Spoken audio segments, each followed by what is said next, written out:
Greetings, ladies and gentlemen. We stand here to present a review on the movie Memoir of a Murderer. My name is Keneisevor Mor. I'm Mayuri Bisht. And I'm Chuba Imchen. We are team CriPsy. Nigi Humijimara. Do Not Trust Your Memories is a cinematic dialogue revolving around the movie, which you will learn more about as you watch the film. Memoir of a Murderer is a powerful and thought-provoking Korean film that explores the nature of memory. Identity. And the morality of murder. The psychological action thriller based on the 2013 book by Shin-Yeon Salim J. Gyoppo. Which translates to A Murderer's Guide to Memorization. The use of flashbacks and non-linear storytelling adds to the film's overall sense of disorientation and uncertainty, Heightening the tension and adding to the film's psychological complexity. The movie talks about a Korean man who has a past history of murdering bad people who he thinks they deserve it. But during his last killing, he had an accident that left him with a brain injury. And later in the movie, he develops this Alzheimer dementia. He stopped his killings after 17 years, but a new killer is in town who targeted women. He finds himself confused, wondering if he is the killer due to his mental illness and depression. He then suspects a guy named Taeju, who is a police officer. He thinks that Taeju is the maiden killer. He then tries to kill Taeju in order to save his daughter and himself. Byung-so struggles to keep his daughter and himself safe. But in a shocking twist, in the end, it is found out that he was the actual killer, the villain himself. If a tree falls in a forest and no one is around to hear it, does it make a sound? Such are the struggles of the murderer with dementia. If he doesn't remember the murder, did he actually commit the crime? Review of the psychological factors. Byung-so had a really bad upbringing.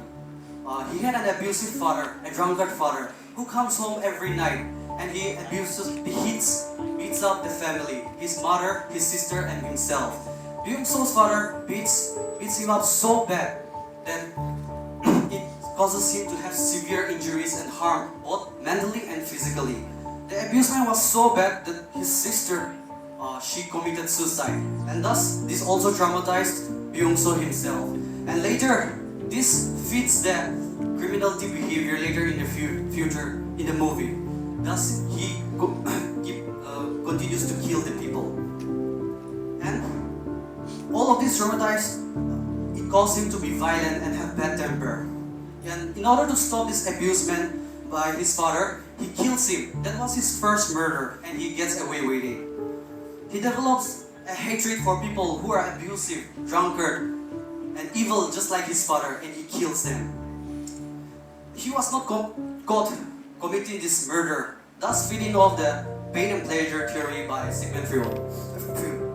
He lacks empathy towards his victims. He considered them as not human. He considered them as trash. And he thinks that he's cleansing the world by taking out the trash. He considered himself as a vigilante. He has a bad temper issue. He considers what he's doing is right for the society. All this visibly showing that he is a psychopath. And there are multiple factors, like I've mentioned, that contribute to his murder and killings. The abusive father, the poverty, the traumatic event, negligence by the family, and also the spouse cheating and other bad incidents. After 17 years has passed, Byung-so's Alzheimer is getting worse as time passes by. There are some certain changes in his personality which can be signified by when he is eye twitching or when he wears his shoes in the opposite sides when he changes his personality. Symptoms of Alzheimer in the movie can be seen such as delayed responses, trouble controlling his bowel and bladder, or wandering and forgetfulness. We can also see that he forgets where he lives, so he had to go to the police station in order to get back home. He does not even remember of what happened for a past of a week, even a week. And then there is no memories of his recent killing. So he does not think of himself as a killer. He thinks that the guy Taeju is the killer. He also has some psychotic disorders such as hallucinations disorders which are common in Alzheimer. He believed that his sister is a nun and is staying in a convent, but actually his sister had died long ago by committing suicide because of his abusive father. He also believed that he was the one who crashes into Taejun's car, but in reality it was him who crashes into Taejun's car, and since he was going to the bamboo forest in order to bury the dead victims that he has killed. He believed that Taeju is the maiden killer and ultimately tries to kill Taeju, and thus in the end he manages to kill Taeju. Throughout the movie, Bong-soo's memory is degrading.